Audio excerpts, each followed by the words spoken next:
დონალდ ტრამპის შეფასებით ფილმი მელანია აუცილებლად სანახავია. ამ განცხადებამ ერთგვარი რეკლამა გაუწია ფილმს. შედეგმა ყოველგვარ მოლოდინს გადააჭარბა. როგორც სტუდიაში ამბობენ, პირველ უქმეებზე მათ დაახლოებით 7 მილიონი დოლარის შემოსავალი მიიღეს. Amazon MGM სტუდიომ დოკუმენტური ფილმის ჩვენების უფლება 40 მილიონ დოლარად მოიპოვა. მან მარკეტინგში დამატებით დაახლოებით 35 მილიონი დოლარი გადაიხადა. მელანია ისტორიაში ყველაზე ძვირად ღირებული დოკუმენტური ფილმია. ვარაუდობდნენ, რომ ამხელა ბიუჯეტის მქონე ფილმის გამო რამდენიმე ახალი მხატვრული ფილმი დიდ მოწონებას ვერ დაიმსახურებდა. მოლოდინი არ გამართლდა. თუმცა ერთი რამ ცხადია, დოკუმენტურ ჟანრში მელანიამ მნიშვნელოვანი წარმატება მოიპოვა. ეს ბოლო 14 წლის განმავლობაში საუკეთესო შედეგია დოკუმენტური ფილმისთვის.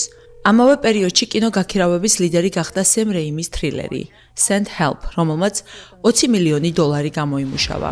ამერიკის შეერთებულ შტატებსა და კანადაში პარასკევიდან კვირის ჩათვლით ბილეთების გაყიდვების მიხედვით ათეული 100 გამოიყურება.